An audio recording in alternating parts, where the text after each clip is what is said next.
Bonjour, c'est Bruno Salomon, bienvenue.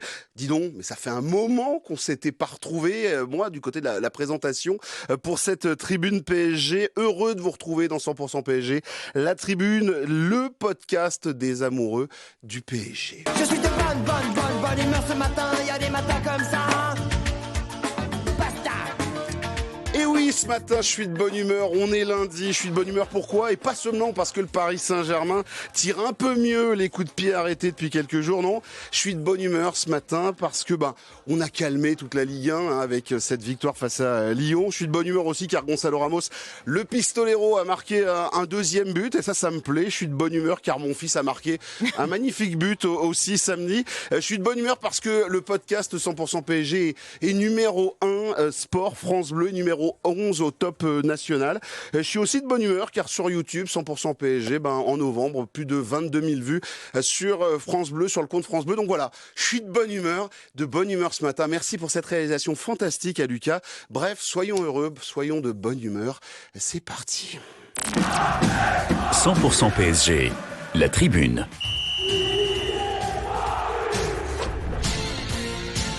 Au sommaire de 100% PSG, la tribune aujourd'hui, la victoire du PSG 3-1.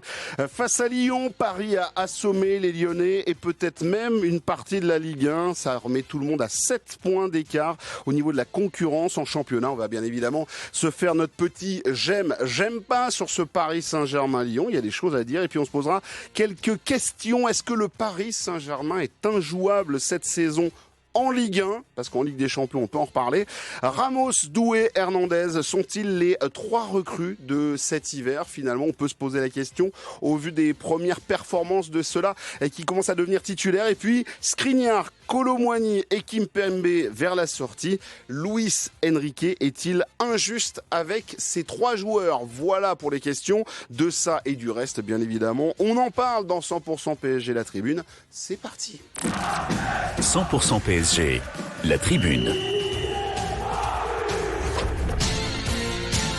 Qui compose l'équipe du jour pour 100% PSG, la tribune? Émilie Ross, la Queen Bee, la meuf de foot, consultante de communication. Salut Émilie. Salut, moi aussi je suis de bonne humeur. C'est vrai, t'es de Je ne bonne viens humeur que quand je suis de bonne humeur. Très bien. Je choisis mes dates. Là, je vous conseille d'aller regarder en vidéo et c'est pas pour faire des clics, juste pour voir ces lunettes qui te vont très très bien. Et je t'en remercie Voilà. et je n'ai plus le choix. C'est ça. Tu sais le côté, quand on commence à parler de nos lunettes, c'est qu'on commence à vieillir. C'est ça. Voilà, mais en tout cas, félicitations, ça te va très bien. En vous Je suis heureux de te retrouver, Émilie, bien évidemment, dans cette tribune. Mathieu Forny ce matin au foot, on ne sait pas s'il a chaussé les lunettes, mais en tout cas, il performe sur les terrains de tennis du côté de Cagnes-sur-Mer. Salut Matt. Salut, je suis du même millésime qu'Émilie, mais j'ai la chance, j'ai pas encore besoin de lunettes, mais par contre, j'ai extrêmement mal aux cuisses. Et des fois, quand je me baisse, j'ai l'impression que la terre est extrêmement basse. Mais c'est ça d'être un petit peu le Nadal de Cagnes-sur-Mer, d'un certain âge, mais en tout cas qui fait ses performances. Bienvenue et welcome mon Matt. Et enfin Romain Bédouc, l'homme qui a tenu la baraque sur les dernières tribunes, et je l'en remercie. C'est Romain Bédouc, France Bleu Paris et le Club des 5. Salut Romain. Salut Bruno, salut à tous. On a les petits yeux ce matin, ouais. On est tous un peu fatigués, ouais. Effectivement, c'est pas facile. On enregistre à 10h le matin et quand le match a été le dimanche soir, ça serait mieux que la Ligue mette les matchs à un autre moment parce que on est un peu fatigués. Les amis... Ou qu'on mette la tribune. Hein. Oui, mais bon, J'allais proposer, mais j'osais pas. Voilà, le studio avec les caméras, c'est à 10h. Je peux l'avoir à 10h le lundi. Donc on fait comme on peut. Et mes braves gens et mes petits amis. Les amis, avant d'attaquer, petit message de service, bien évidemment, à ceux et celles qui nous regardent sur YouTube, qui nous écoutent sur YouTube et qui nous regardent aussi. Et puis pour les autres, bien évidemment, sur les plateformes de téléchargement, je vous propose une petite chose. J'ai juste envie de savoir ce que vous allez voir pour Noël. Alors, cadeau PSG ou pas cadeau PSG, allez-y, faites-moi plaisir. Dites-moi ce que vous allez faire pendant les fêtes, si vous faites des trucs un peu sympas. Ça m'intéresse, je sais pas, vous autour de la table, Émilie, ça se part un peu. J'aime pas trop Noël, moi. C'est D'accord, pas, donc, voilà. très bien. D'autres choses. Moi, je vais faire la pub, mais j'ai des potes qui sont fans de puzzle. Ouais. Et le puzzle du Parc des Princes, c'est pas mal. Le puzzle mais combien de pièces? Je sais pas combien il y en a, moi. Sois précis. Sois Si tu précis. parles de Je sais puzzle, pas. Attendez, je vais essayer de trouver combien il y en a, mais en tout cas, le fait à faire, ça doit être cool à faire, je pense. Non, d'accord. Le puzzle du Parc des Princes. En plus, ça peut devenir collector. Bien évidemment, on sait jamais, ça peut servir. Alors, Mathieu Fort, t'as commandé quoi? de Montigny le Bretonneux est vachement bien. Mathieu, t'as commandé quoi? Je vais avoir une nouvelle raquette que je vais appeler Excalibur. Pour bien fendre les gens. Quel vantard. Et sinon, moi, depuis que j'ai un enfant, j'aime bien Noël parce que je fais semblant de lui acheter des Legos et en fait, c'est moi qui les monte. Très bien. Ça, c'est très bien. mal, C'est très bon comme excuse. En tout cas, on verra les Legos sur les réseaux sociaux. Les amis, on attaque avec ce j'aime pas, puisque le Paris Saint-Germain s'est imposé 3-1 face à Lyon. Dembélé, Vitinha sur penalty. Franchement, le premier quart d'heure a été d'une violence rare. Un PSG plutôt pas mal. On reviendra sur les pièces du puzzle. Il y en a 111. Ah, C'est un c'est puzzle nul. 3D. Oh. C'est un puzzle 3D. C'est un puzzle 3D. Oh, enfin bon, 111, c'est nul. 111, c'est pas ouf. Moi, j'ai fait la carte de l'Islande en 1000 pièces. Je peux te dire que c'est Ah autre ouais, chose. d'accord, ok. Ramos, Le mec a quand même ramené sa science sur son Moi, j'ai. voilà. Et donc Ramos pour le 3e but. Je vous rappelle que c'est Mikotadze qui a réduit la marque pour cette équipe de Lyon-Paris. A donc assommé les Lyonnais et puis remet 7 points d'écart sur Marseille et Monaco. On a vu, je trouve, un plutôt bon match. On va avec vous, les amis, parler bien évidemment de cette rencontre. Le j'aime pas. Attaquons avec un j'aime, avec toi, Émilie. Qu'est-ce qui t'a plu hier soir dans cette rencontre ?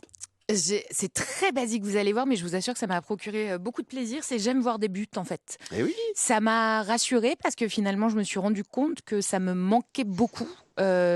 Victoire ou nul, en fait, c'était pas ça le débat. J'avais envie de voir du score, en fait, et de voir le PSG que j'aime bien, où tu bouges de ton canapé et tu te dis enfin il se passe quelque chose. Donc ce côté ça y est, ok c'est bon, cette semaine en plus, parce qu'on a eu de la chance sur cette semaine-là, ouais ça m'a rassuré sur mon PSG qui est capable de scorer, qui est capable d'en mettre des beaux.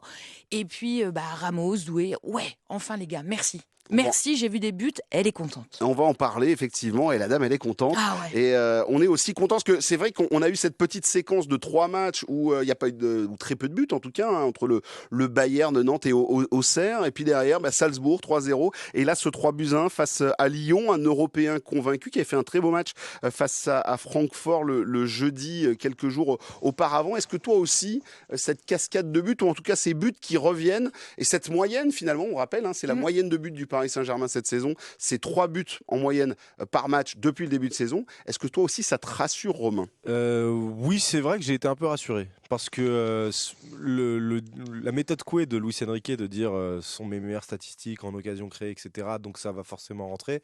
On sait que quand c'est autant mental que technique, la gamberge peut véritablement t'inhiber et ouais, savoir que ça s'est débloqué non seulement en Ligue des Champions mais aussi en Ligue 1 et notamment sur les 30 premières minutes d'hier, on pourra revenir dessus, mais elles sont vraiment satisfaisantes de la part du Paris Saint-Germain. Après ça ronronne un petit peu plus, mais ouais, c'était hyper rassurant de voir que en plus ça vient d'une pluralité de buteurs. Ce qu'on louait au début, en disant on a perdu un donc grand buteur. On a l'impression que ça revient un petit peu, donc ouais, il y avait quelque chose de très rassurant. Et effectivement, on va aussi revenir sur quelques instants, Mathieu, sur le côté but, sur ce démarrage aussi face à Lyon, pied plancher, une équipe convaincue, convaincante. On reviendra après peut-être sur les errances, mais la première demi-heure, les premières 20 minutes du Paris Saint-Germain, elles sont de très haut niveau. Alors moi, je vais être tout à fait franc avec toi, mais j'ai fait mes devoirs. C'est que je suis tellement déconnecté de la Ligue 1 DAZN, là, je pensais que c'était 21h. Donc, je suis arrivé à 21h sur ma télé. Et je me suis rendu compte, donc, du coup, qu'il y avait déjà 2-0, que c'était 20h45. Et donc, comme je suis un mec consciencieux et qu'on avait tribune ce matin, je me suis refait le match en replay dans la foulée, notamment la première demi-heure. Et comme je savais qu'il y avait les buts, j'ai analysé ça différemment. Et c'est vrai que je te confirme, nous avons fait un très bon début de match. Mais tu sais que ça fait quand même 3 ans que c'est à 20h45 les matchs. Mais non, ouais, mais tu vois, quoi. Le dimanche 21. On Le dimanche à c'est 21h. Ben non. C'est samedi 21h. On joue plus le dimanche. À nous. Ouais. Oui, mais d'accord, mais la Ligue 1 elle existe quand même. Bah, moi, je regarde pas la Ligue 1 quand il n'y a pas le PSG, j'ai rien à foutre. Non, et du coup, ce qui est dommage, c'est qu'on aurait pu plier le match très vite au bout de 20 minutes de jeu si notre ami Lee Kangui n'avait pas des pieds en carton. C'est vrai qu'on a fait un super début de match et on s'est un petit peu endormi au moment où je suis arrivé devant la télé en direct. Je ne sais pas si c'est un lien de cause à effet, mais c'est vrai que les 25 premières minutes sont excellentes. Et ça fait du bien, ça rappelle le début de saison où on pliait les matchs très vite, quoi. Ouais, effectivement, en tout cas, ce Paris Saint-Germain, très intéressant. On rappelle, but d'Ousmane Dembélé sur un très joli service de Désiré Doué. Ce débordement côté gauche, un travail assez extraordinaire. Et cette passe en retrait pour Dembélé qui met tout cela au fond. Le penalty de Vitinha, le Magnifique. spécialiste, notre Magnifique. spécialiste, effectivement. Les petits pas, il ne s'arrête jamais, mais petits pas, petits pas, petits pas. C'est doux, c'est C'est- précis, c'est doux, c'est un C'est smooth. artiste. Mais oui, J'adore. effectivement. Tu sais quoi, on se les repassera. Je crois que Paul, qui réalisait hier soir les matchs, on se repassera les buts tout à l'heure. Je vais demander à Lucas de nous chercher ça, mais je crois qu'il y a eu un montage qui a été fait. Et puis ensuite, derrière, eh bien, il y a bien sûr Gonzalo Ramos. Alors lui, c'est moins smooth, c'est moins, tu vois, mais c'est à l'arrache. On y va et on met la le dalle. ballon. Mais oui, mais c'est ça, là, un buteur. Il y a toujours, tu sais ce que je dis à mon fils, il y a toujours du biscuit devant la cage. Eh ben, ça marque. Et oui, non, mais c'est ça le truc. Toujours du biscuit, tu pousses et ça rentre pour le Paris Saint-Germain. Voilà pour le premier j'aime, les buts. Et c'est vrai que ça fait du bien de revoir ce PSG qui marque en Ligue 1 et aussi en Ligue des Champions. Ça, c'était la semaine dernière. Mathieu, ton j'aime ou ton j'aime pas, à toi de choisir. Et allez, un petit j'aime, j'ai bien aimé, mais c'est plus dans sa globalité du début de saison, notre ami Pacho, qui je trouve est pas loin d'être la meilleure recrue de l'intersaison, même si Joao Neves fait des choses très intéressantes. Mais je trouve qu'il s'est adapté d'une manière extrêmement rapide. On a presque l'impression qu'il est là depuis 2-3 ans. Il fait un bien fou. Il aime la chair, il aime le mastic, il va au duel.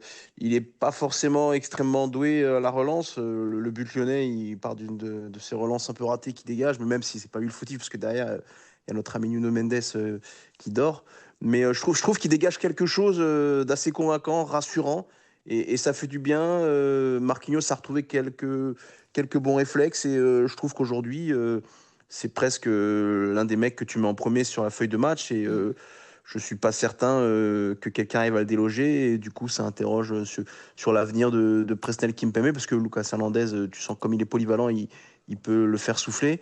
Mais est-ce qu'on a besoin, et encore même de Lucas Beraldo à gauche, est-ce qu'on n'aura pas maintenant trop de gauchers centraux et va falloir faire un petit écrémage, quoi. On va en parler bien évidemment de Presnel Kimpembe dans la deuxième partie de l'émission, mais c'est vrai que Pacho, si on devait peut-être sortir, parce que alors il y a le match bien sûr en décalé à Monaco, mais là pour l'instant, si on était dans le championnat normal, on serait sur la fin de première partie de saison pour le PSG et donc champion d'automne ou quasiment puisque on est sur une partie de fin de championnat. Pacho, c'est la vraie bonne surprise, Émilie. Ouais, c'est et serein. étonnante pour Ouais. moi, parce que j'en attendais rien. En tout cas, moi, j'avais pas en me disant waouh, on a pris Pacho. Pas du tout, c'était pas ma réaction.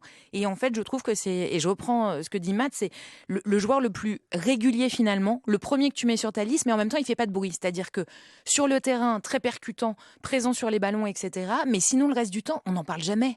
En fait, et j'aime bien ce profil de joueur qui, pour le PSG, est un peu lunaire. Finalement, il prend pas la lumière, il prend le terrain. Et grosse belle surprise à son âge sur ce poste-là qu'on attendait aussi beaucoup. Donc ouais, je valide totalement Pacho sur ce début de saison. Agressif aussi, dans le bon sens du terme. Et bon, mis à part Ablin qui lui a fait encore un rein face à Nantes, pour le reste, c'est vrai que c'est physique, c'est impactant. C'est intéressant et tu as raison sur l'aspect du transfert. En fait, c'est un transfert qui est vraiment spécial parce que on n'en entendait pas parler. Ah non. Et le Paris Saint-Germain nous a plutôt habitués à avoir des longs feuilletons qui mettent du temps à se régler pour que finalement le joueur arrive ou n'arrive pas. Parce que des fois, il y a des mecs qui n'arrivent pas. Il y a des fois des mecs qui arrivent 2 mercato après. Skriniar, ça a duré je sais pas combien de temps. Et lui, on sent que ça s'est déclenché assez rapidement et ça s'est fait très rapidement. Donc on n'a pas eu le temps de process l'info qu'il était déjà là. Et donc c'est vrai qu'on s'y attendait pas. Et hier, il y a le changement de Lucas Hernandez qui remplace plutôt Nuno Mendes que Pacho. C'est aussi un signal fort. Ça veut dire que Lucas, ça se trouve, c'est pas pour venir titiller Pacho qu'il est revenu de blessure. Ça se trouve, c'est pour aller plus sur le poste d'arrière gauche avec Nuno Mendes. Ça, si on avait eu un Pacho qui n'était pas aussi patron depuis le début de la saison, ça se serait pas passé. Donc bravo à lui et ouais, on a hâte de voir la suite. La doublette Beraldo Pacho, Mathieu, comme ça, vite fait, au débeauté. Bon, c'est difficile parce que au final hier je trouve que on n'a pas trop été mis en danger défensivement, donc c'est difficile de juger. Et puis Beraldo, même s'il a vraiment une belle relance, le pauvre, il a joué arrière gauche, il a joué axe droit, il joue quasiment jamais à son poste, il enchaîne jamais de matchs. Il défend toujours de manière aléatoire dans les duels. Donc c'est un joueur qu'on a du mal à cerner. Peut-être qu'il a besoin vraiment d'enchaîner les matchs. Mais bon, hier, Beraldo fait pas un match extraordinaire, mais fait pas un match non plus répugnant. Et au final, on n'est pas beaucoup en danger. On fait une petite erreur sur le but où tu as vraiment Nuno qui oublie complètement le Géorgien, Donnarumma qui se fait enrhumer, et puis on a 4 joueurs autour de Cherki, mais personne ne va dessus. Donc c'est pas terrible. Mais sinon, globalement, hier, la charnière, tu peux pas trop les incriminer, ils font leur match, quoi. Juste pour celles et ceux qui découvrent William Pacho, juste un truc pour bien comprendre quand même sa fulgurance à ce garçon. On a quand même un garçon qui en 2023-2024 est transféré au Royal Antwerp. Il est au Royal Antwerp, il est en Belgique. Ça fait à peine 1 an et demi qu'il est en Belgique. Il vient d'arriver d'Équateur. Il est transféré déjà pour 11 millions d'euros. Il fait 1 an à Francfort. Il est transféré pour 35 millions d'euros. Alors, on connaît les disquettes que le prend de Paris Saint-Germain, mais là, pour le coup, tu trouves que c'est... Enfin, pour 22... Voilà, en 2 ans, il est passé d'une valeur marchande assez forte. Et puis, en plus, il est excellent sur le terrain. Effectivement, c'est l'une des très bonnes pioches du Paris Saint-Germain cette saison. Il faut le souligner. On est là aussi pour mettre des coups de griffe, mais aussi pour rappeler qu'il y a des moments qui sont bons. Et effectivement, Pacho est un excellent joueur. Mon cher Romain Bédouc, Oui. j'aime ou j'aime pas, hein? Ce que tu veux. Eh ben allez, j'aime pas. J'ai vraiment, vraiment, vraiment du mal avec Canguilhy. Ça y est. Oh. Bah si, je suis désolé, hein, j'ai du mal. Alors, on va me sortir, c'est pas un ailier, c'est pas son poste. C'est quoi son poste? On n'en sait rien. C'est pas un faux neuf, c'est pas un ailier. Et en fait, avant, il a toujours montré un plafond de verre en Ligue des Champions. Et donc c'était... voilà, on s'attendait à ce qu'au moins il soit bon en Ligue 1. Maintenant, je trouve que même en Ligue 1, je parle même pas que de son face-à-face. Son face-à-face, il est raté, il doit pas le rater. Mais c'est même pas que sur ça que je juge. C'est que je trouve qu'il n'accélère absolument pas le jeu, alors que c'était une de ses forces à la base. Il avait un bon pied gauche, il l'a toujours, mais il l'utilise quasiment pas. En fait, on lui passe la balle sur son côté droit, et puis il la remet en arrière. Et puis il se passe rien d'autre, quoi. Et c'est dommage parce que t'as Hakimi qui est à côté de toi, on en reparlera d'Hakimi, mais tu peux utiliser les appels qu'Hakimi va te faire, que ce soit dans l'axe ou dans la profondeur. Tu peux essayer de mettre des ballons de l'autre côté, de rentrer un peu plus dans l'axe, de percuter. Non, il se passe rien. Alors, je sais pas si c'est des consignes qu'on lui donne, ou si c'est lui qui n'est pas adapté, ou si c'est ses performances qui sont juste moins bonnes. Mais le fait est que, ouais, c'est trop stérile, c'est trop... voilà. Je trouve que ça représente bien Hakimi. Vous avez Ça entendu représente bien Lee Kang-in. Vous avez entendu un oh, on aurait dit le 1 dans Motus. Voilà, oui, oui. Les blagues de boomer, voilà, comme dirait l'autre. On oui, a des lunettes, on et regarde c'est- Motus, tout va bien. Ça existe encore, Motus? Tout va bien. Elle Bah est oui. pas- Merci. Donc, Donc, boule noire pour Canguilhy. Non, mais alors, comment dire, je suis d'accord sur le fond avec Romain, mais moi, je lui taperai pas dessus parce que, mine de rien, il nous a aidé quand même ce début de saison. Donc là, je trouve que sur un match où 6 buts hein, en Ligue 1. exactement, où tout le monde va mieux, bah effectivement, tu vois l'écart. Moi, je trouve que quand même, il nous a sauvé la peau à plusieurs reprises en étant buteur, alors qu'effectivement, on ne le voyait pas. La dernièrement, là Joueur Non, neutre. début de saison, on a dit. Ouais, début de saison. mais bon. Bah oui, mais attends, on est qu'au mois de décembre, Pépère, tu vois pas... Et le Motus n'existe plus depuis 2019. Hein. Oui, bah nous, on regarde en replay, faut nous la pénible, ça, c'est jeune, là, avec leur Internet. Nous aussi, on fait des replays. Donc, ouais, je tirerais moins sur Canguilhy parce que je suis reconnaissante déjà de ce qu'il a fait en début de saison. Joueur neutre, mais c'est pas le premier, tu vois, que je mettrais à la benne, en fait. Moi, c'est marrant, je me suis dit à un moment, vivement qu'il fasse la Kings League, ça lui fera du bien pour... je rappelle qu'il est dans le programme Kings League pour la période du 1er au 12 janvier. Je sais pas si le PSG va le lâcher. Mathieu, pour départager tout le monde, j'ai un peu peur que tu partes plutôt du côté de Romain. Tu Mais m'étonnes. voilà, mais Canguilhy, Non, mais c'est vrai, on va le remercier d'avoir été utile contre Le Havre et Montpellier, qui sont derniers et avant-derniers. C'était très important dans des victoires très serrées, gonflé. 6-0 et 4-1. Heureusement qu'il était là. Non, mais hier, à un moment donné, il s'est quand même fait rattraper à la course par Matic. Ouais, ça c'était trop, ça. Faut bien se rendre compte, l'un pourrait être le père de l'autre quand même.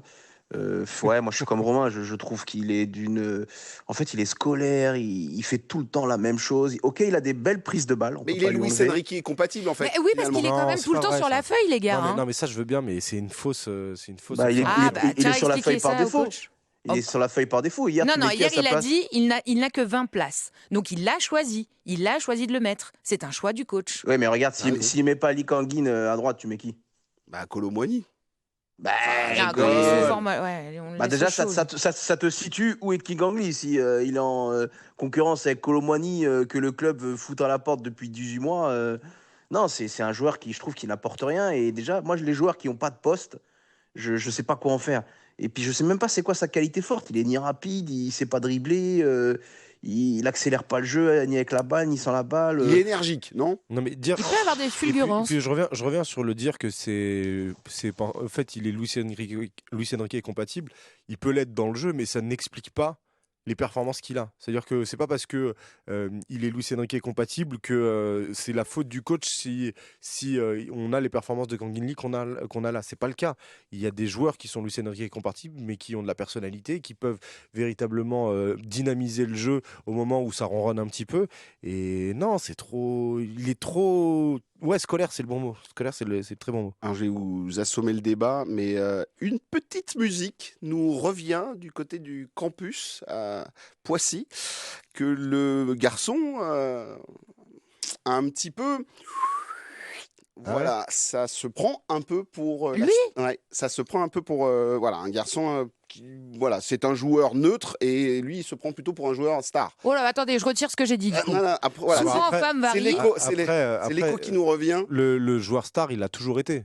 Oui, il est starisé en L'histoire Corée. de Kang In Lee, c'est que. Bah, rappelez-vous, enfin, tous les maillots au Parc des Princes avec Ouais, mais c'est son mais nom c'est aussi- floqué. Hein, à la base, il arrive en star pour le coup. À la hein. base, il fait une télé-réalité à 13 ans, Kang In Lee, et il devient star comme ça déjà à son âge. Et puis après, il part en Espagne.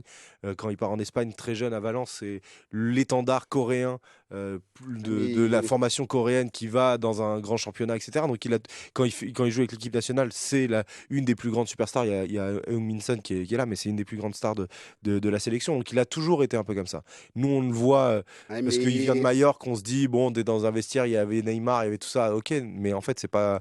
La réalité de Kang In Lee, c'est beaucoup plus une réalité de superstar que. Faut faire attention de ne pas se retrouver dans la catégorie Paredes et Icardi et Lionel Messi qui ont été des gens assez ignobles avec une partie du personnel du Ah, ça, Paris c'est autre chose, Saint-Germain. ouais. Il y a un moment, il faut savoir aussi redescendre sur terre.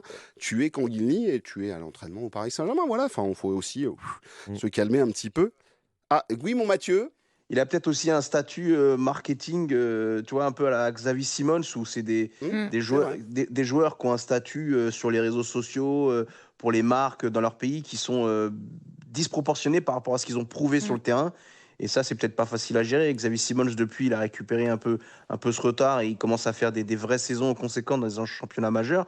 Mais c'est vrai qu'aujourd'hui, Kang In Lee, tu cherches ses accomplissements, bah, tu regardes un peu, quoi. C'est pas la star de son équipe nationale.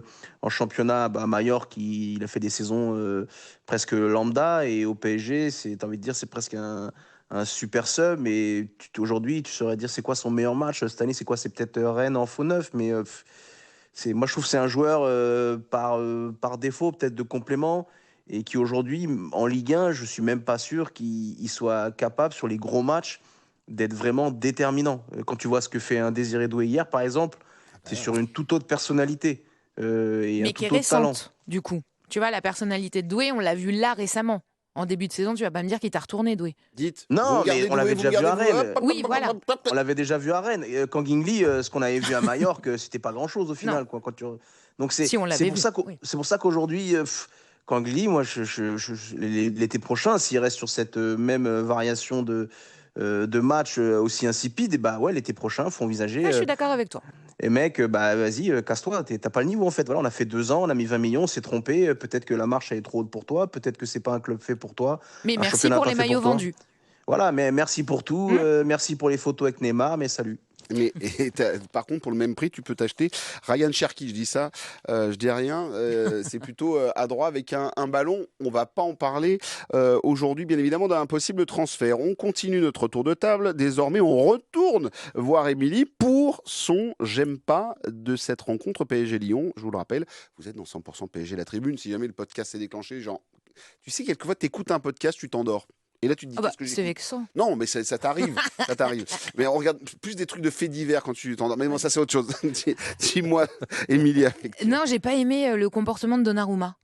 Alors, sur le but. sur le but de D'accord. Mikotadze, où en fait il part en pression directe pour récupérer le ballon, il se comporte mal, il aurait pu se prendre un rouge, et j'ai trouvé ça disproportionné par rapport à la situation, au but. Ça faisait vraiment le gars méga vexé. Il a fixé Mikotadze, là, il est allé front à front. Enfin, ça n'avait pas de sens par rapport à l'histoire du match, à la période dans laquelle on était. T'as envie de dire, on en est là, frère. Vraiment. Un dimanche soir contre Lyon, c'est là où tu montes ton caractère. Pour moi, ça n'avait aucun sens. Donc son comportement m'a dérangé par rapport à la Il y a physionomie eu du match. chambrage, semble-t-il, quand même, de Mikotadze. M'en fous, c'est le bien. Bah oui, je me doute que Il y a eu Mikotadze. regard. Il y a eu regard. C'est mais- même pas chambrage, il y a eu Si regard. Mikotadze après a dit qu'il lui a dit, ouais, je suis content d'avoir marqué contre toi. Non, Enfin, après, ça il lui a dit après. Mais au moment où Donnarumma s'énerve, c'est Ouais, mais tu vois. Mikotadze il prend le ballon et juste il le regarde en souriant. C'est un tu vois. ice contact. Ouais, non mais ouais, c'est. s'il te plaît, on en Je est trouve là, qu'elle quoi. elle est pas bonne la réaction de Donnarumma. Alors après c'est bien terminé puisque visiblement ils sont pris dans les bras et tout. Enfin après, Ouais, mais je m'en parle fous, bien ça. après, bien après.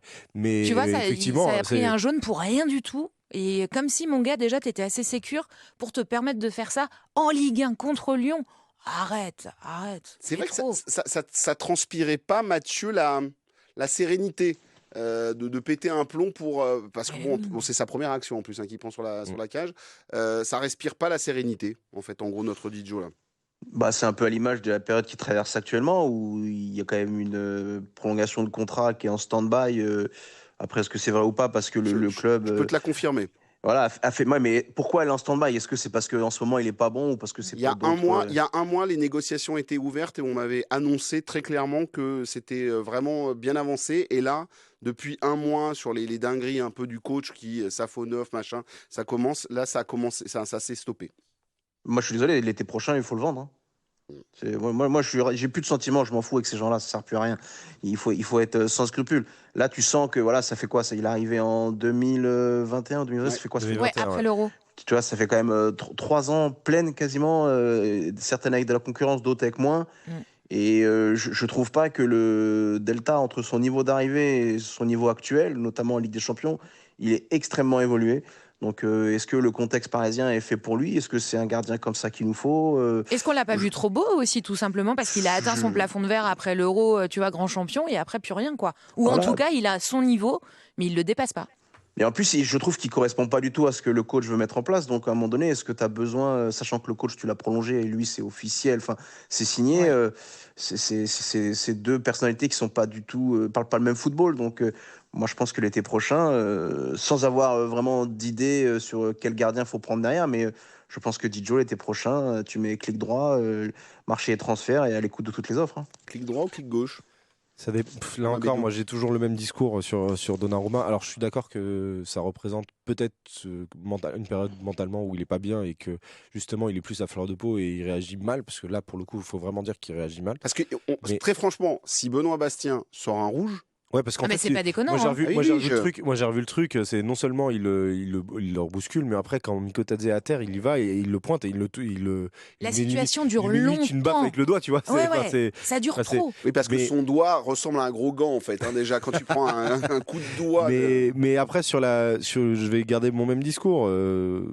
Tu vas savoir ce que tu perds, reste à savoir ce que tu vas gagner. Donc, s'il y a meilleur que Donnarumma de dispo, oui, je suis disposé à faire partir Donnarumma. Mais est-ce qu'il y aura meilleur de dispo? Est-ce que, parce qu'il y a des discussions pour faire venir Maignan. Maignan, il est blessé un match sur 3 Je fais Lucas actuellement. Chevalier plutôt. Hein. Ouais, Lucas Chevalier, pourquoi pas? Lucas Chevalier, moi j'ai déjà dit que c'était une bonne idée, mais voilà, il faut que ça puisse se faire, quoi. Il faut Là- que ça puisse se faire. Son seul défaut à Lucas Chevalier, c'est qu'il ressemble à un mec de. Alors moi j'allais dire Olivier Tom, mais de Captain Tsubasa. Tu sais, le copain de. Je l'ai plus. C'est un petit, là c'est un petit, là, il ressemble à un personnage de manga. Alors attends. Je sais Non mais là, je vous explique. Motus, c'était Bruno essaye de se 2019. rattraper. Non, mais C'est-à-dire que c'est- Motus, voilà. ça l'a plombé. Là, Non, il essaie de. non, mais c'est Motus, vrai, c'était ouais. 2019. Voilà, alors Captain Tsubasa, attends, les jeunes regardent ça quand même. Tu vas pas me dire que c'est Bah, un truc de vieux. j'espère qu'ils s'ils Ah, le regarde, font pas, s'ils le regardent pas, j'espère c'est qu'ils le voilà. referont. En tout cas, c'est important. Ça date des années 80. Tiens, au lieu de chercher, tu vas me donner ton. On a fait le tour là. On peut aller chercher Mathieu. On va aller chercher Mathieu. Mathieu, ton j'aime pas, toi de ton côté. Bah, la performance défensive de Nuno Mendes, notamment sur le but, où il est complètement déconnecté, il est au champignon. Et c'est pas la première fois qu'il est complètement au frais sur des buts. On a pris notamment beaucoup de buts sur des centres au deuxième poteau où il assure pas le marquage. Et puis il a une distance de marquage sur son défenseur ou d'intervention qui est tout le temps douteuse. Et ok, il revient de blessure, etc. Il y a toujours comme ça avec lui, mais il a vraiment une culture défensive très limitée.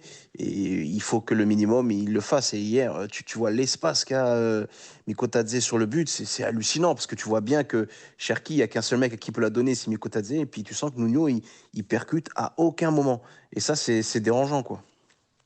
Non, mais c'est vrai que sur Nuno Mendes, il y a un moment, tu as envie de te dire, bah, en fait, il est milieu offensif gauche, mettez-le là et ne lui demandez pas de défendre, Émilie. Enfin, sur Mendes, c'est quand même assez bizarre. C'est-à-dire qu'il fait des fulgurances. Exactement. Ouais. En fait, il est vraiment sur courant alternatif, mais Mhm. ça dépend aussi de son positionnement. Mais là encore, j'ai le sentiment avec lui que parfois je me dis, oh, heureusement qu'on l'a.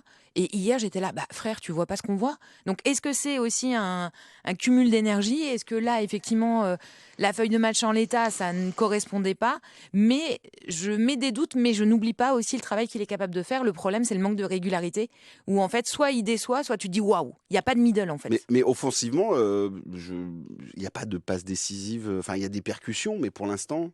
Bah, il y a le but contre Girona, tu vois, où tu te dis, enfin, c'est sur une frappe contrée là, et C'était Gazaniga loin. qui la met contre son camp. Ouais, c'est vrai, mais en vrai, moi, je suis pas forcément d'accord avec le fait que être décisif, c'est forcément marquer des buts. Faire Mais des buts décisifs, tu vois. si t'es pas décisif, alors qu'offensivement Il tu a apportes, fait la mais que différence Non, dans mais le il y a jeu, des quand trucs, même. il y a des Attention, trucs, hein. il y a des trucs où il aide quand même énormément. Enfin, donc Non, mais je demande, je pose. contre Salzbourg, il marque, tu vois. Enfin, donc si tu veux du décisif, et je te dis là encore, moi, il y a des matchs où il va faire des percussions qui font que ça va libérer des espaces pour tous les autres, et donc ça t'aide. Et Maintenant, souvent, quand les autres sont mauvais, c'est là où on le voit. Et en fait, Oui. là, quand les autres sont bons, tu vois, bah, le niveau, ils sont pas synchro, les gars. après, tout est question de compensation des autres.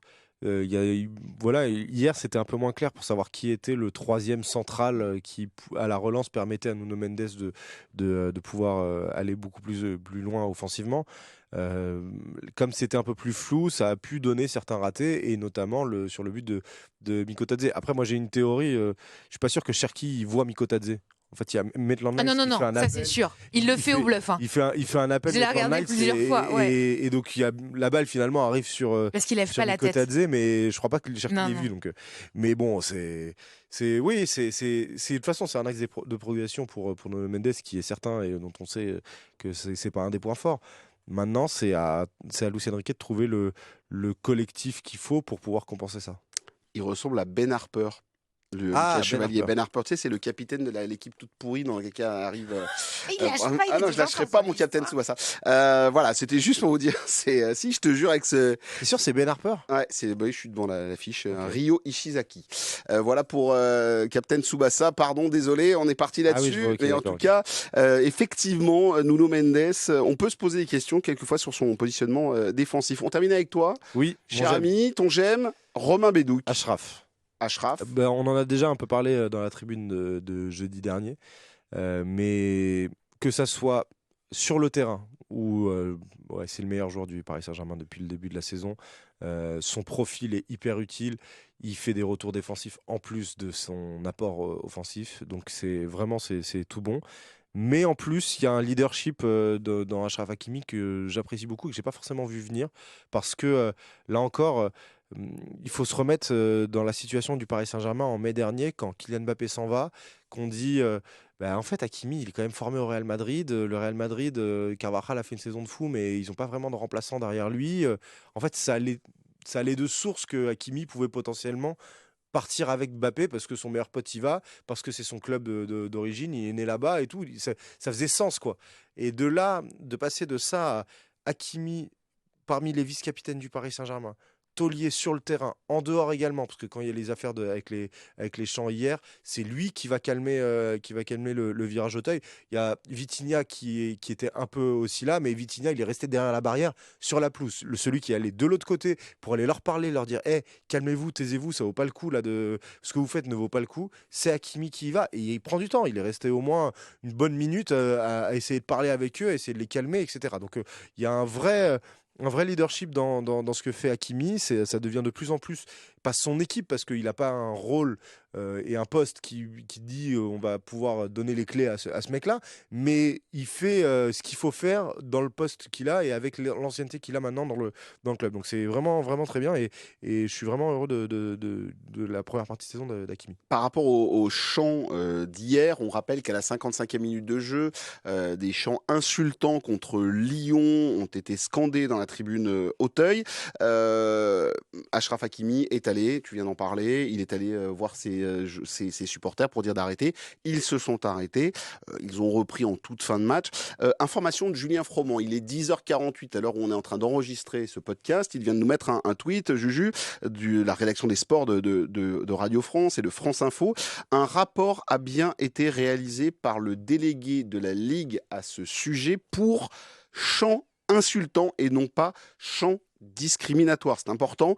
Ce qui ne change, ce qui quand même change la donne en termes de sanctions, il faut le savoir. Le PSG risque une simple amende, pas de huis clos d'Auteuil. A priori, voilà pour l'information qui vient de tomber. Juste, je ne défends pas les insultes, et c'est important de le dire, je ne défends absolument pas les insultes, mais si ça commence à faire la chasse aux gros mots dans les stades de foot, on n'est pas sorti. Alors moi, que chant insultant, ça veut dire justement que c'est juste une insulte. C'est le mot, tu vois. Quand c'est discriminatoire, c'est logique, c'est normal, c'est sous le coup de la loi, il n'y a pas de problème.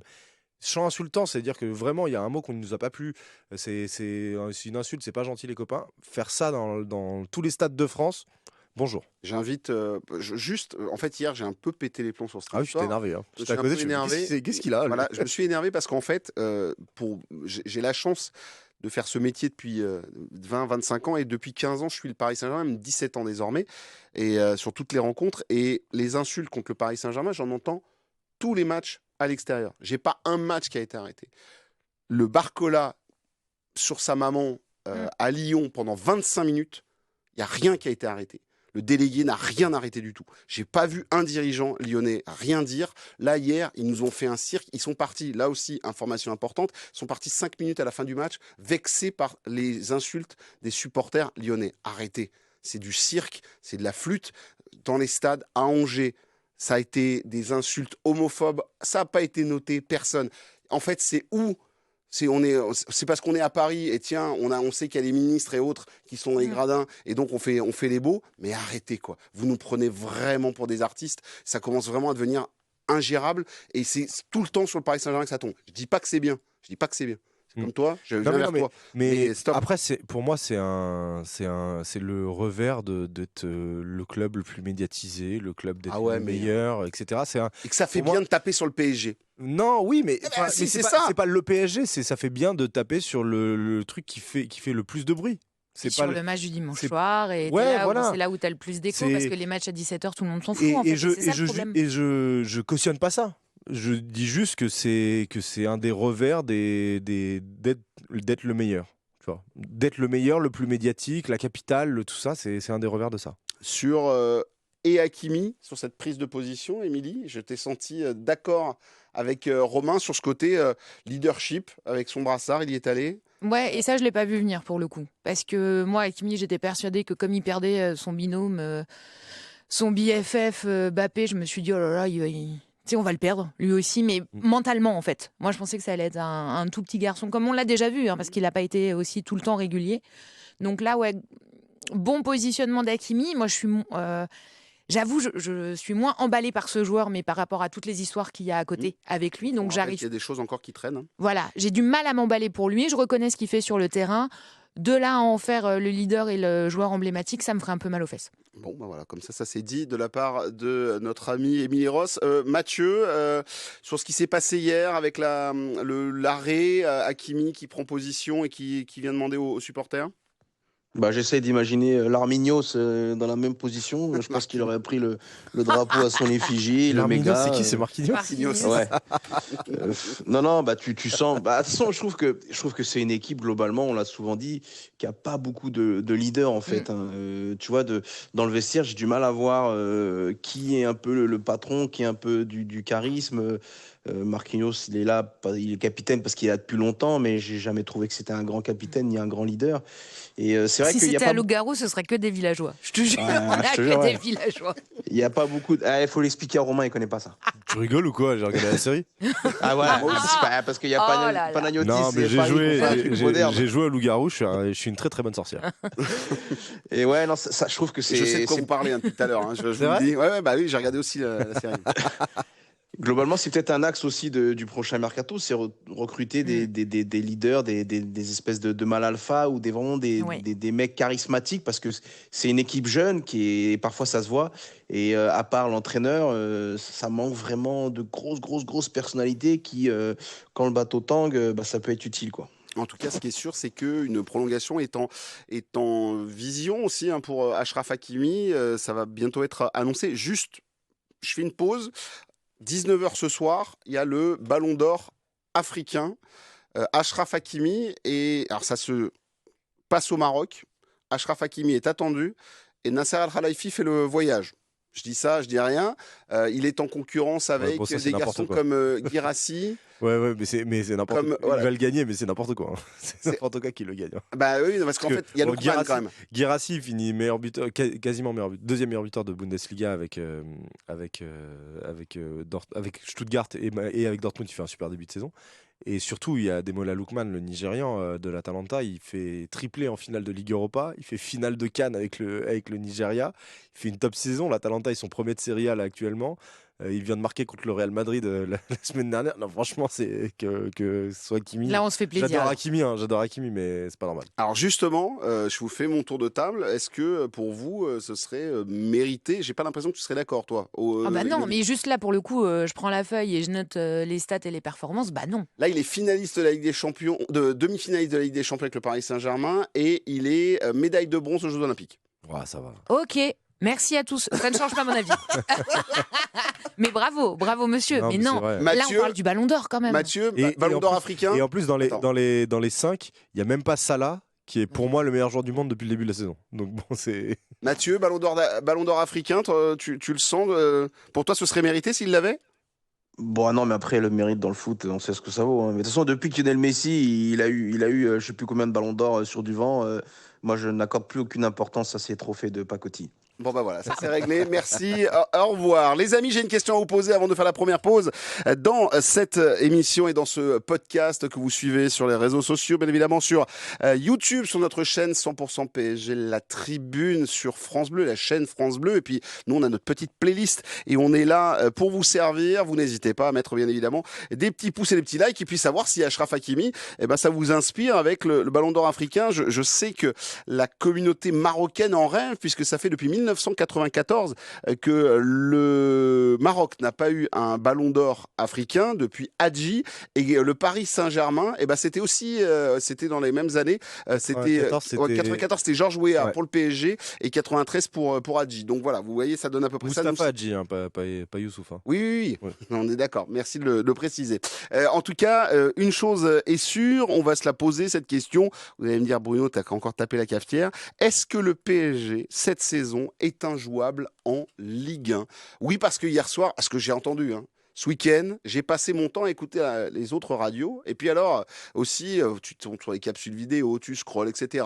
Et le Paris Saint-Germain va perdre sa place. Et Marseille va revenir. Et Monaco est sur ses pas. Lyon est peut-être un candidat. Et tatati, et tatata. Qui est à 7 points ce matin? C'est le Paris Saint-Germain. Qui a remis tout le monde d'accord? C'est le PSG. Est-ce que, on rappelle, Marseille, la grosse affiche, bim, une dans les dents, vous rentrez chez vous. Lyon, je suis désolé, cette équipe qui certes produit du jeu toute la saison, s'est plantée face à Paris. Est-ce que Paris est injouable sur cette saison en Ligue 1. On a déjà joué 15 matchs. Je sais, il en restera 15 derrière, mais quand même, Émilie Ross, Avec je vous un pose la manque question. d'objectivité totale, je vais dire qu'évidemment, ils sont injouables.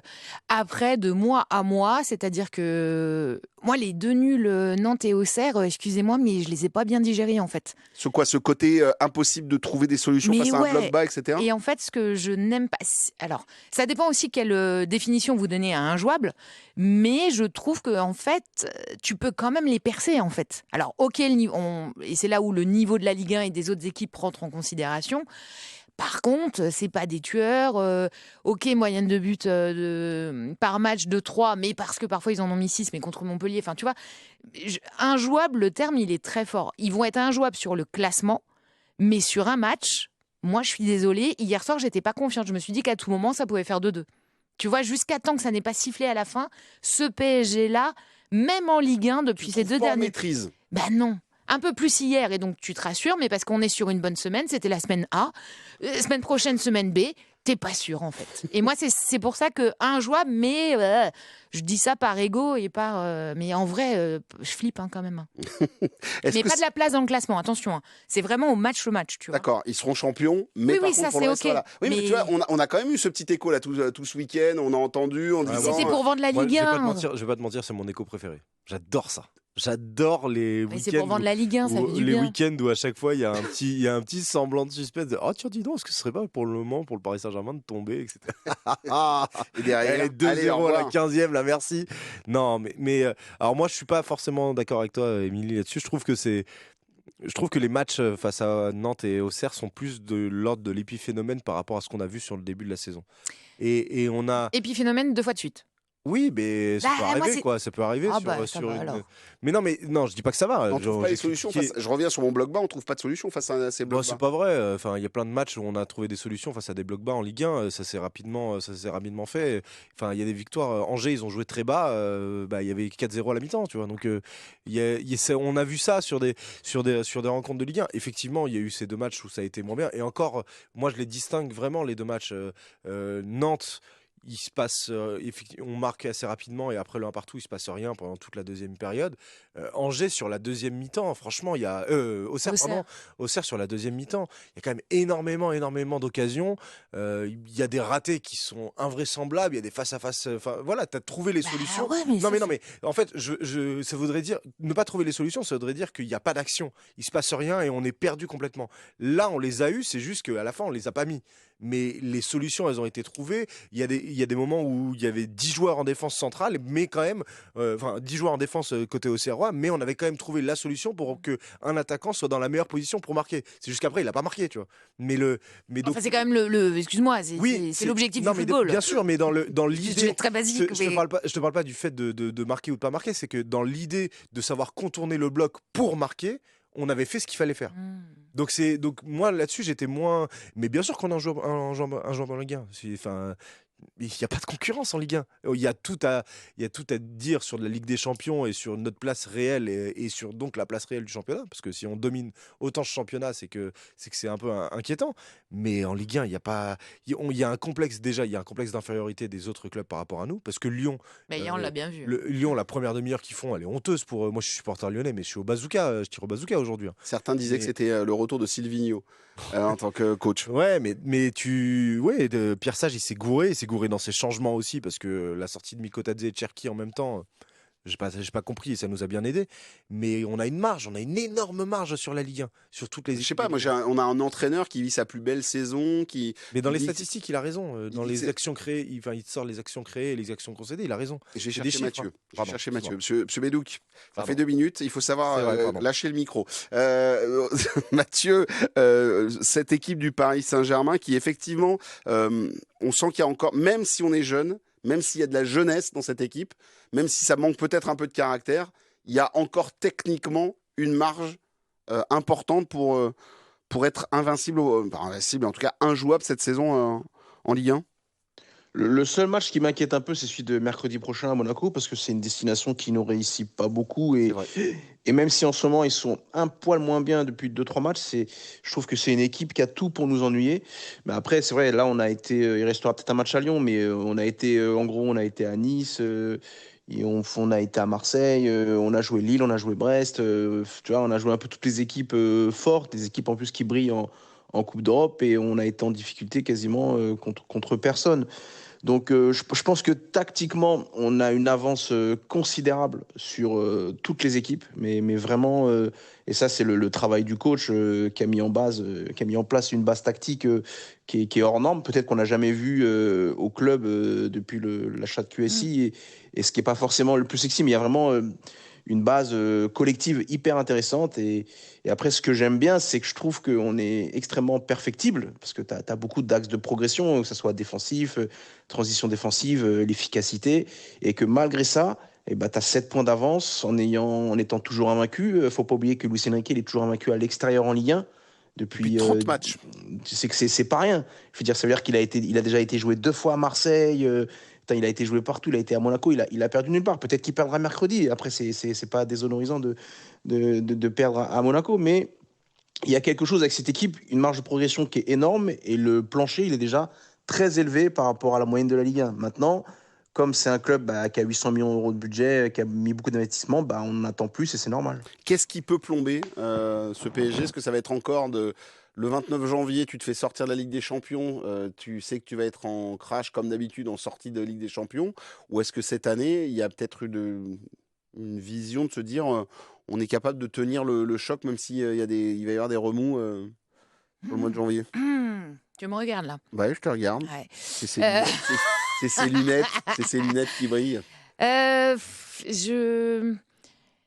J'ai envie d'y croire jusqu'au bout, parce que l'histoire, c'est comme si je la commençais là cette semaine. En fait, parce que Salzbourg m'a... OK. C'est OK, en fait. On enlève un peu les vieux démons, etc. Sauf que le problème de Paris Saint-Germain, je te dis, c'est d'une semaine à l'autre, on peut être rattrapé par beaucoup de choses, etc. Alors attention, je parle de Ligue des Champions. Et moi, ma crainte cette année... Attention, vous allez me prendre pour une ouf, mais j'en ai rien à fiche. C'est aussi la Coupe de France. Avec 7 effectifs jeunes, et du coup, ces trois temps forts qui arrivent, je suis désolée, mais ce PSG de cette année, même si je crois beaucoup en eux et j'adore, et moi je suis la première à utiliser le terme de projet et on y croit, etc. Mine de rien, je suis pas la reine du pétrole en me disant ça va rouler. On rappelle qu'en Coupe de France, pardon de t'avoir coupé, mais on rappelle que il y a le match de Monaco. Voilà, on commence par Lens, et que le Paris Saint-Germain, depuis les années 80, ne s'est pas fait sortir en 32e de finale de Coupe de France. C'est jamais arrivé, tellement on est un spécialiste de la Coupe de France. J'en ai parlé avec Pierre Dréossi à la sortie du tirage, le directeur sportif de Lens, et je lui dis, vous savez que c'est un club qui ne perd jamais en 32e de finale, et il a souri, il m'a dit ça c'est un truc qu'on va peut-être dire aux joueurs, à nos joueurs pour un peu merci. Bien joué, motiver. Bravo, c'est toi qui va devoir oui, non mais bravo à c'est toi. toi qui va commenter. Non, je sais pas, moi je parle, tu vois, je pose des questions, c'est de connaître un petit peu l'histoire de ce club, mais en tout cas c'est vrai que ça va être intéressant. Ce sera dimanche à suivre sur l'antenne, Lens Paris Saint-Germain, un joli week-end, et je vous rappelle aussi que dans la région vous avez les matchs à Drancy-Nantes, ça sera à Bauer, au stade Bauer de Saint-Ouen. Si vous voulez voir Romain Bellouk, bien évidemment, ça sera peut-être l'occasion, effectivement. Et puis à Bobigny, aussi face à Angers, il faut le rappeler. Versailles aussi, je sais plus si Versailles. Non, Versailles se sont fait sortir. Versailles se sont fait sortir par une équipe de R1. Versailles, ça va pas très bien en ce moment. Ils ont des très jolis maillots, mais par contre, sportivement, c'est pas terrible. Allez, les amis, on fait une première pause. C'est l'heure de faire la pause, et on se retrouve dans la deuxième partie pour parler de Ramos, Doué, Hernandez, et de Skriniar, Kolo Muani et Kimpembe, mais qui n'ont pas tout à fait le même avenir au PSG. Bientôt, votre radio change de nom. Salut, c'est Eric Rabessan-Ratana, ancien capitaine du Paris Saint-Germain et supporter du PSG. Vous êtes fiers de tout ce qui se fait ici, à Paris, en Ile-de-France ? Alors vous êtes comme moi, un fidèle de France Bleu Paris. Et demain, on écoutera donc ici Paris Ile-de-France, la radio locale de tous les Parisiens et de tous les Franciliens. En 2025, France Bleu Paris devient... Ici Paris Île-de-France. 100% PSG, la tribune. Qu'est-ce qu'il est bon ce Eric Rabessan-Ratana. Vous le retrouverez bien évidemment pour le match Monaco-Paris Saint-Germain à vivre en intégralité sur l'antenne de France Bleu Paris. Ce sera mercredi soir. C'est un match avancée de la 16e journée de Ligue 1, puisqu'on le rappelle, la 16e journée de Ligue 1 elle se joue le 4 et 5 janvier et que la Ligue de football a placé le trophée des champions à 17h30 le dimanche 5 janvier. Ça va se jouer du côté de Doha au stade 974. Le Paris Saint-Germain qui va là aussi affronter Monaco. Et j'ai juste une info à vous annoncer, elle est importante. France Bleu Paris va vous retransmettre cette rencontre et Bibi sera du côté de Doha pour vous commenter le match et cette rencontre. Et on vient avec toi du coup. Bah, voilà, c'est ça. La surprise. Pour les points soleil. Ouais. Toute l'équipe de. Alors, je sais pas si toute l'équipe sera intéressée parce que c'est vraiment le petit voyage express. Tu vois, on va partir le vendredi soir à 22h. Tac, tac, tac, ça va aller très vite. Et le lendemain, le lundi, on sera déjà reparti. Voilà, on va commenter le match. On s'adaptera, effectivement. En tout cas, ce sera à suivre sur l'antenne de France Bleu Paris dès le 5 janvier 2025. Le premier match de l'année 2025 sera sur France Bleu Paris. C'est comme ça depuis 17 ans sur notre antenne. Les amis, on rappelle, Émilie Ross, Romain Bédouc et Mathieu Faure sont avec nous. On a débriefé PSG Lyon, on a débriefé, on s'est demandé si on était injouable en Ligue 1. On va s'intéresser désormais à des dossiers, je les ai pris par 3. Alors j'ai un pack de 3 qui est plutôt positif, je pense, et puis j'ai un pack de 3 qui normalement va prendre la sortie. On va d'abord parler de Ramos, Doué et Hernandez, Lucas Hernandez, Désiré Doué et Gonzalo Ramos. Avec cette question, sont-ils finalement, parce qu'il faut recruter, il faut que le PSG recrute, etc. Mais est-ce que finalement, on les a pas, nos 3 recrues, déjà avec Doué, Hernandez et Ramos qui vont arriver à pleine puissance. Ramos a marqué 2 buts la semaine dernière. Doué nous a fait passe D, but. Et il nous a mis une cagette qui a été refusée face à Lyon. Ah ouais, incroyable. Dans mon cœur, il y est. Hein. Moi, à la célébration aussi, elle y est. Il est allé imiter notre ami Kylian. Mais ouais, elle était trop belle. Franchement, la cagette était magnifique. Moi, j'étais trop content. Le but, j'adore ce genre de but en plus. Et là, tu dois hors-jeu. T'es là, non. Mais ce qui est terrible, c'est que j'en avais un à côté de moi, Eric. Tu commentais là, il est hors-jeu. Hors-jeu, toi tu hors-jeu. Et là, bon, tu vois, je te l'ai dit qu'il y avait hors-jeu.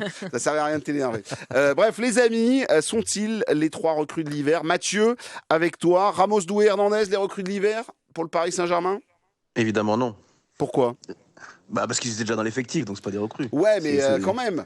Tu vois, Ramos, tu l'as pas eu pendant plus de 3 mois. Hernandez pendant plus de 6 mois. Désiré Doué, on l'avait pas vu jusqu'à là maintenant. Mais au final, ils vont remplacer des joueurs qui sont dans l'effectif, puisque Ramos va remplacer Kolo Muani qui n'est plus dans les plans. Hernandez va remplacer Skriniar qui n'est plus dans les plans. Et Doué, il était déjà là, puisqu'il rentrait à tous les matchs. Jusque là, en ce moment, il est un petit peu plus performant. Donc, se dire ça, pour moi, c'est se tirer une balle dans le pied.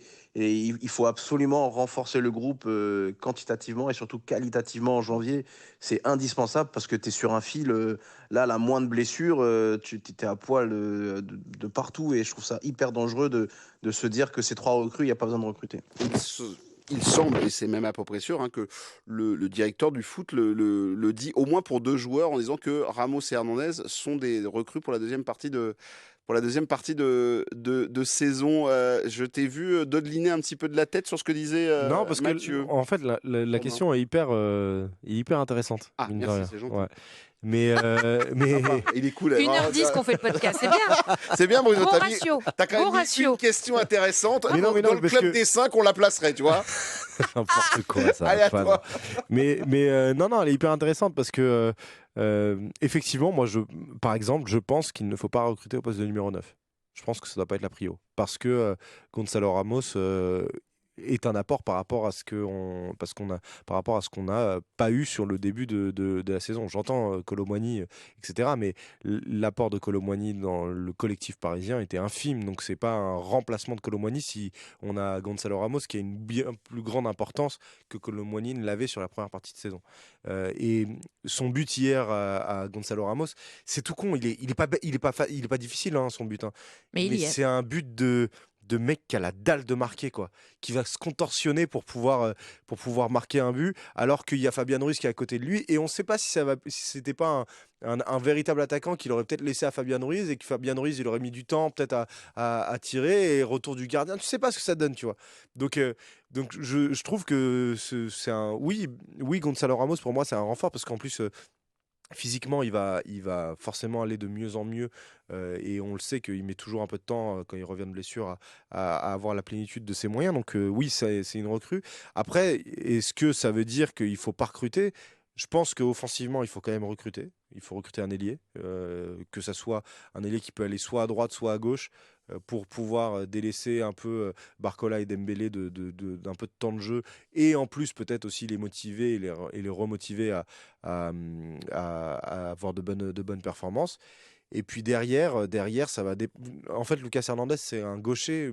Pour moi, il faudrait un central droitier qui peut peut-être potentiellement être arrière droit aussi. Donc pour moi, le fait que Lucas Hernandez revienne, ça me fait pas changer ma réflexion de besoin à cet endroit-là. Et surtout, dans les 3 que tu cites, t'en as 2 qui reviennent de blessure. Et c'est ça, moi, qui m'inquiète. C'est-à-dire qu'on ne peut pas se dire que, tu vois, le mercato est fait avec ces 3-là, parce que tu en as 2 qui reviennent de blessures très longues, et que, effectivement, je reprendrai l'argument de Matt, si ça se répète d'un côté comme de l'autre, t'es cuitas bananas, quoi. Philippe Risoli, pour ceux qui C'est ça, effectivement. Excellente reprise avec Julien Doré. Mais donc, on va faire des réflexions. Pour te faire suer. Oui, exactement. On a vu que ça t'ennuyait. Écoute le jeune. Voilà, on va te les coller dans les dents depuis tout à l'heure. Et alors, tu sais, depuis tout à l'heure, en plus, l'émission est suivie par Inès, Ilès et Robinson, qui doivent se dire, mais de quoi ils parlent? Ce sont des stagiaires de 3e. Je les salue. Ils sont en train de nous écouter. Et ils doivent se dire, mais ils ont de CRF. Ils sont nuls, les 3 autour de la table. Là. Se dire Philippe Risoli, c'est le nouveau Premier ministre, c'est ça? C'est ça, non. En tout cas, c'était un présentateur qui jetait son micro comme ça. C'était une catastrophe. Je voulais te demander, Émilie, tout à l'heure, pour revenir sur un joueur, là on a parlé de Gonzalo Ramos, mais Lucas Hernandez. On parlait des enfants du Paris Saint-Germain, ce côté un peu trop gentil.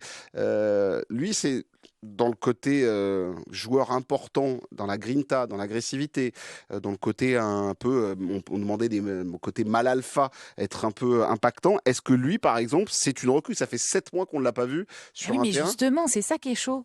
En fait, je suis obligée de faire appel à mes souvenirs pour redéfinir ce que Hernandez est au PSG. Enfin, c'est ça qui m'ennuie en fait. C'est ses absences longue durée. Effectivement, il a la grinta, il est... voilà. Mais enfin, c'est comme si c'est des hypothèses. Je sais qu'il est comme ça. Mais pour l'instant, là, cette saison, je ne l'ai pas vu. Donc en fait, il va falloir revoir cette copie-là, voir aussi si ça match avec les nouveaux totos là, qui sont autour de lui. Et oui, il n'y a pas... Mais il a du caractère sur le terrain. De là à avoir un Hernandez taille patron pour le PSG... Je suis pas sûr. Moi, en tout cas, quand il s'est aligné là, sur la défense à 3 que veut absolument, avec ses 3 centraux, absolument Luis Enrique, moi je trouvais que le côté Pacho, Marquinhos, Lucas Hernandez, ça peut être un triangle des Bermudes pour certains attaquants dans les prochains mois, en tout cas pour le Paris Saint-Germain. En Ligue 1. Ouais, c'est ça mon problème. Oui, c'est ça. Voilà. Ok, j'ai compris le message. Pour faire un petit pas de côté sur Désiré Doué, Mathieu, quand je parlais finalement de recrue, il a mis, on a l'impression, 3 mois, 4 mois pour digérer le Paris Saint-Germain, comprendre le PSG, comprendre Luis Enrique.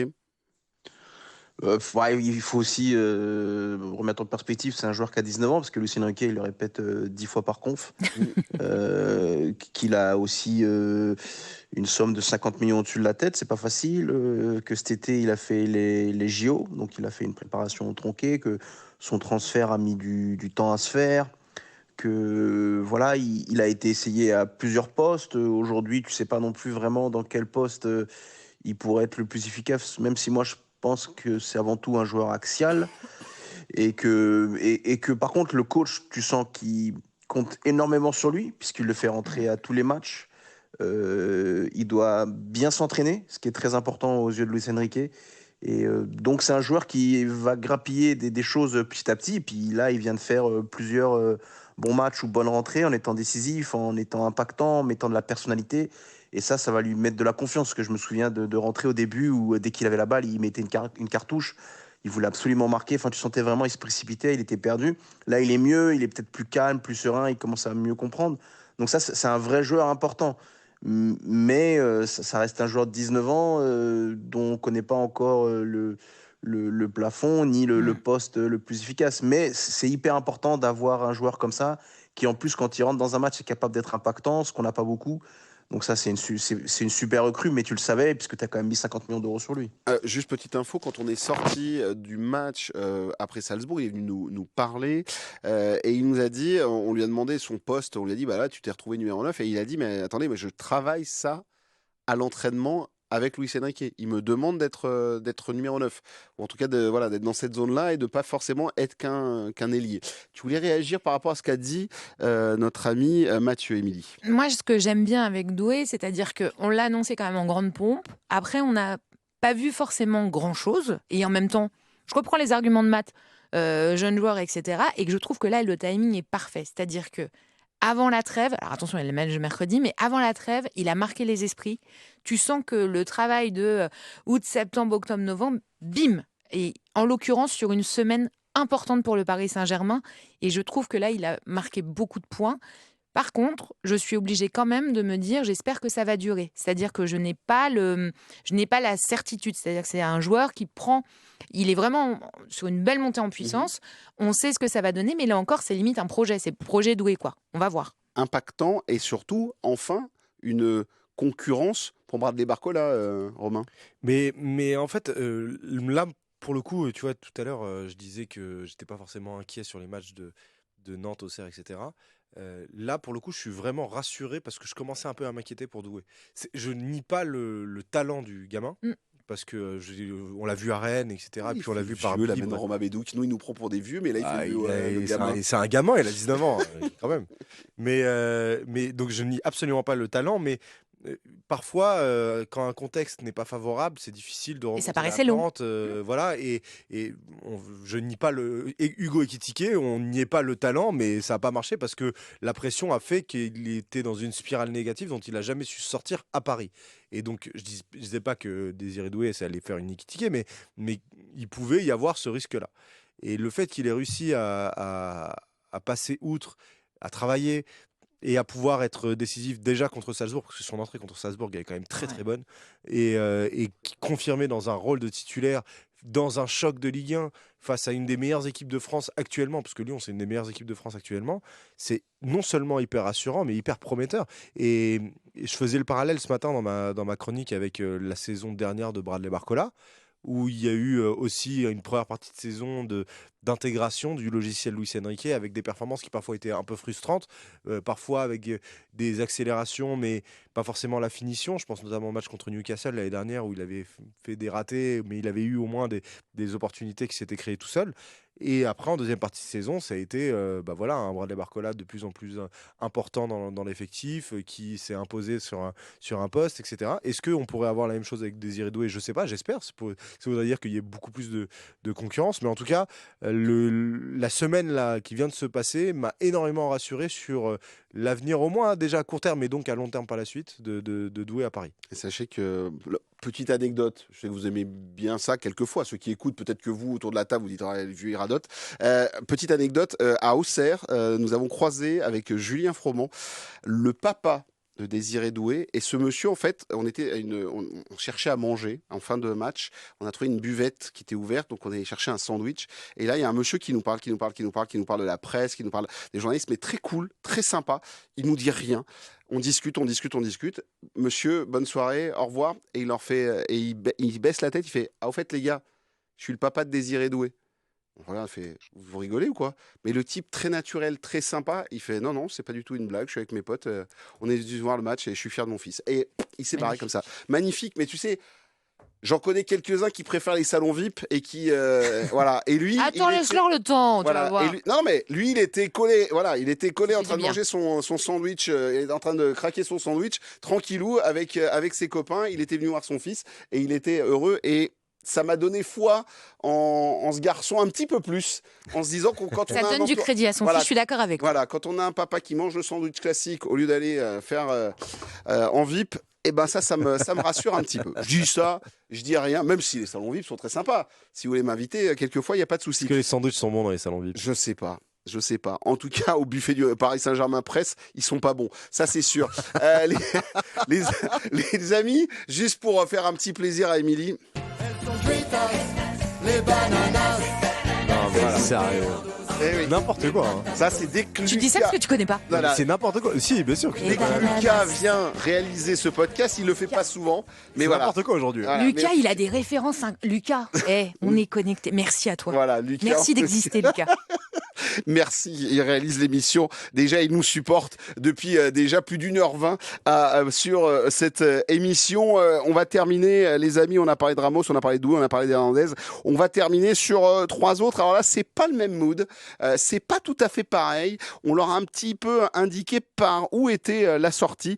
Milan Skriniar, Kolo Muani et Kimpembe vers la sortie. Luis Enrique est-il injuste avec ces 3 joueurs? Est-ce qu'il est pas gentil, le prof d'école? Est-ce qu'il il est pas sympa de leur dire de partir? Juste pour rappeler pourquoi je pose cette question, c'est qu'hier, il y a eu feuille de match. Il y avait 20 joueurs. Seny Mayulu, qui revenait de blessure, a été intégré dans ces 20 joueurs. Et donc, Skriniar, Kolo Muani et Kimpembe n'étaient pas sur cette feuille de match. Et on nous a bien expliqué au Paris Saint-Germain, choix du coach. Pour moi, je le vois, en tout cas pour 2 d'entre eux au minimum, par ici la sortie. Merci de ne pas rester au 1er janvier et de partir au mercato.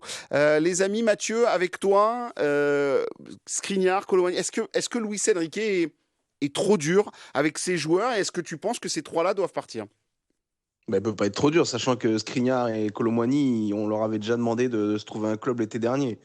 Donc à un moment donné, là je pense que c'est aux agents de ces 2 joueurs de faire plus et de trouver des portes de sortie à l'ordre de Poulain, ce qui était déjà le cas l'été dernier, et que le coach, il compte pas sur eux. Et déjà, tu sentais que l'an dernier, il comptait pas énormément sur eux.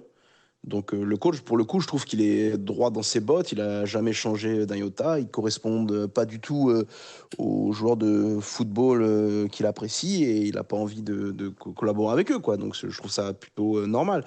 Kimpembe, c'est autre chose. Je pense que Kimpembe, il n'a pas joué depuis février 2023.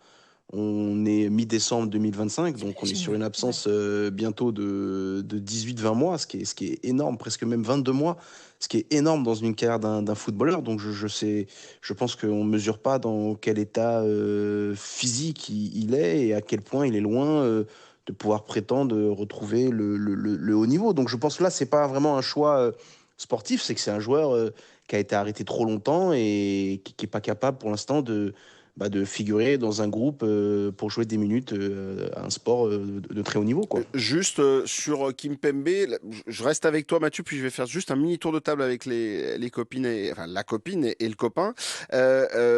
Kimpembe, est-ce qu'on ne serait pas plutôt sur lui dire, écoute, va jouer en prêt quelque part dans un club qui va s'appuyer sur toi pendant 6 mois, on prend en charge les frais et va voir ailleurs, je sais pas, va à Saint-Etienne, fait quelque chose. Enfin, tu vois, non mais je rigole, mais tu joues et fais-nous voir ce que tu donnes, Mathieu.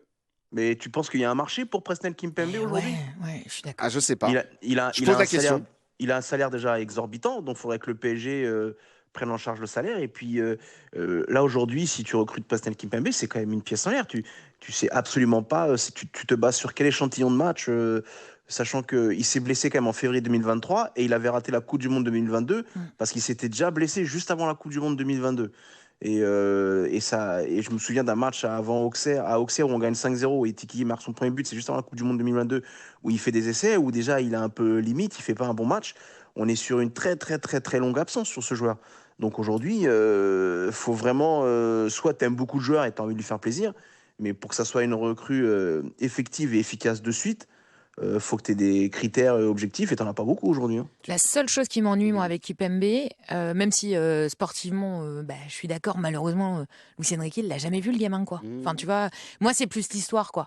C'est le titi, et c'est-à-dire que tu perds une part d'histoire du club. Ouais, mais est-ce que ça tient encore quand on a plus de 2 ans? Le club a été plutôt cool là-dessus, ils lui ont refait le contrat et tout.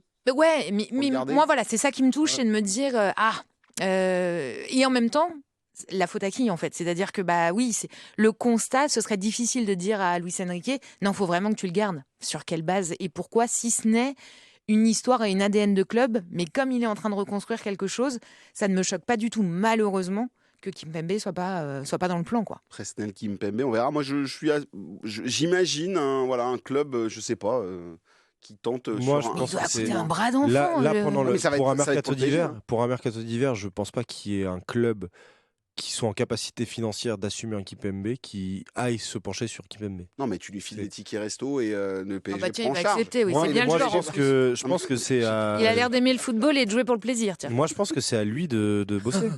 C'est très difficile. Hein. Je sous-estime pas le fait que ce soit difficile, etc. Mais au moins pour cette saison, c'est à lui de bosser pour mériter cette place dans le groupe. Ah, mais Moi, quand tu vois que dans la presse, premier coup, il est plus dans le groupe, ouais, ben, ça là, bave c'est à lui de déjà. bosser. Là, c'est à lui de bosser là-dessus. Mais parce que le fait que Lucas Hernandez ait réussi, sorti de croisée, à être très vite dans le groupe et avoir du temps de jeu. Alors, Luis Enrique a dit qu'il n'avait pas encore 90, voire même 60 minutes dans les jambes. Là, il a fait 7 et 30. Mais qui puisse intégrer le groupe directement en sortie de blessure, ça montre vraiment que Kimpembe n'en est pas là. Et donc, c'est à lui de véritablement bosser pour intégrer ce groupe-là. Et puis après, on verra pour un Est-ce éventuel qu'il en a encore transfert. le mental et la patate? C'est à lui de voir ça. Et je dis Mis pas. à part devenir Mais- chef des capots, pour là, moi, pour revenir sur le débat initial, Kimpembe, pour moi, il est vraiment à décorréler des deux autres. Hein. Oui, on va venir sur les deux autres, parce que là, on s'est un peu échappé vraiment sur Kimpembe. C'est deux situations, c'est des situations qui sont vraiment différentes. Et je pense vraiment que Kimpembe, il n'y a pas d'autre solution que de devoir bosser à l'entraînement pour montrer que tu mérites. Donc sur Skriniar maintenant et Kolo Muani, est-ce que Luis Enrique est injuste finalement dans ce qu'il est en train de faire, en train de leur dire Est-ce que Luis Enrique est le véritable décisionnaire là-dessus? Je pose la question parce que l'historique du Paris Saint-Germain a plutôt montré que quand il y avait des joueurs qui étaient plus en odeur de sainteté, c'est pas forcément le coach qui décidait de les mettre, pas les mettre, etc. Et même avec Luis Enrique l'année dernière. Luis Enrique l'année dernière, je pense qu'en première partie de saison, il y a plein de moments où il aurait voulu mettre Mbappé sur le banc. Il l'a pas fait parce que il a pu le faire à partir du moment où la direction l'a autorisé en lui disant bah écoute, il va pas prolonger, donc maintenant t'en fais ce que tu veux, tu vois. Sur Kolo Muani et sur Skriniar, sur l'utilisation pendant les matchs, je pense que c'est. Il a essayé sur les deux. Hein. Oui, il a je pense essayé que sur les là-dessus, deux c'est lui. et on peut pas avoir de regret. Je pense que là-dessus c'est lui, mais par contre, sur le fait de même pas les mettre dans le groupe, je pense que c'est là-haut qui disent il faut leur envoyer un message pour dire que c'est vraiment mort. Donc le message c'est de pas dans le groupe. Donc je suis pas sûr que ça soit Luis Enrique le seul décisionnaire là-dessus. Skriniar, les gars. Vous vous rappelez du dossier Skriniar à l'époque Galtier? On se le trimballe depuis. Non mais la blague. En fait, on me l'avait vendu comme la star qu'on n'avait pas signé, quoi. Paradoxalement, les matchs de Skriniar, ils sont plutôt. Elle est pas ostéo, hein. En tout cas, ce qui est sûr, c'est elle est pas très gentille, hein, Émilie. Mathieu, toi, tu dis oui aussi, Skriniar. On n'essaie même pas de faire une plus-value dessus. Mais tu vas forcément faire une plus-value, tu l'as eu gratos. Oui. Donc, faut surtout se débarrasser de son immense salaire pour un joueur. Il a plus d'1 million d'euros. Hein. Il est à 10 millions la saison, donc ça veut dire que tu as dépensé 15 millions pour l'avoir, la plus-value.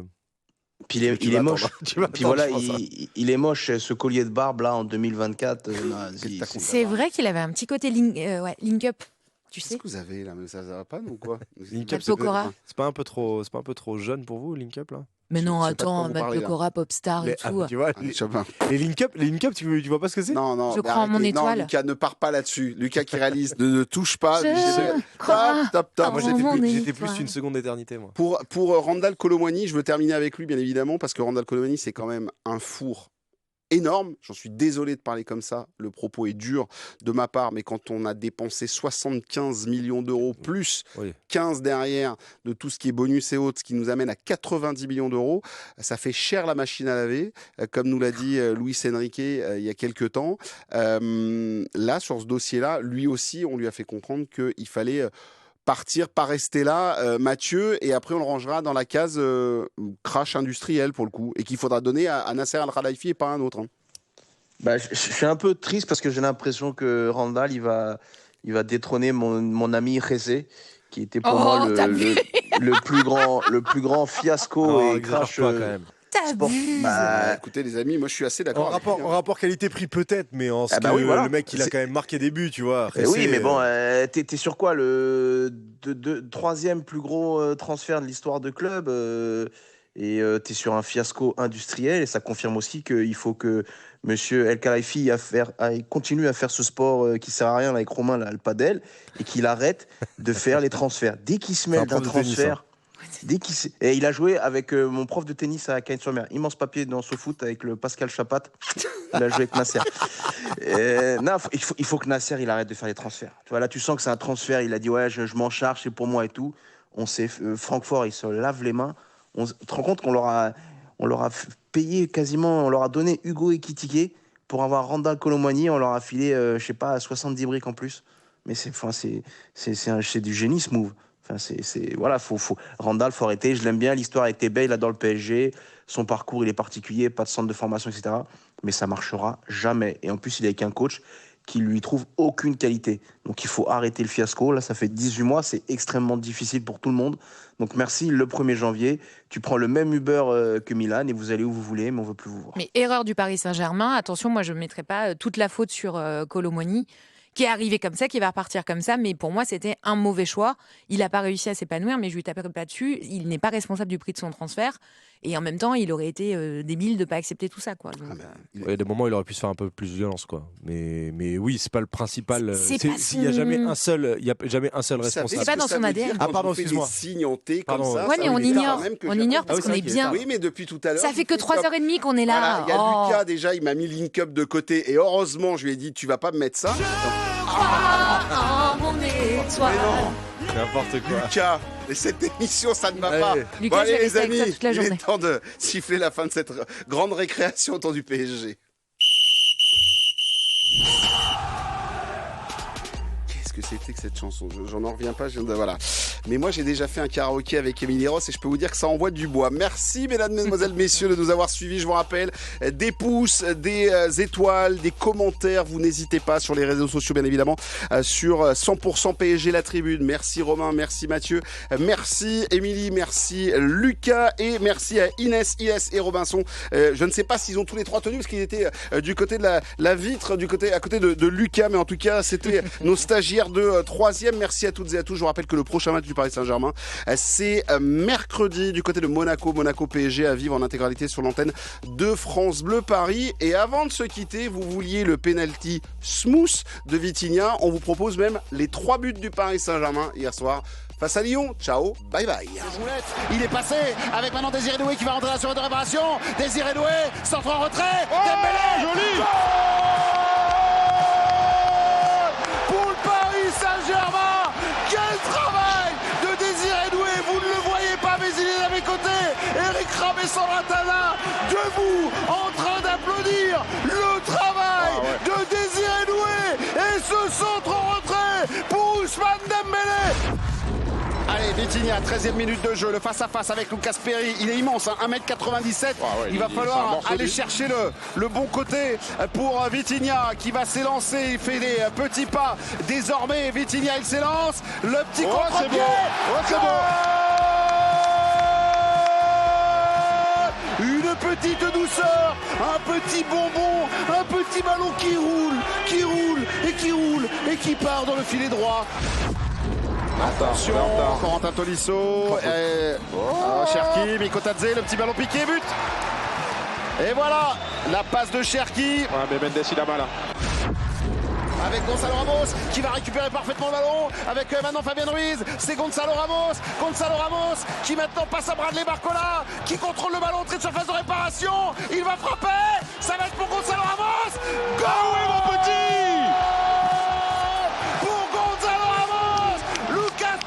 Qui lâche le ballon, ça lui fait un peu savonnette. Et alors Gonzalo, ballon à 2-3 mètres, il se redresse et il met le ballon au fond. C'est un ballon encore à 2 mètres, mais ça sert à ça, renard des surfaces.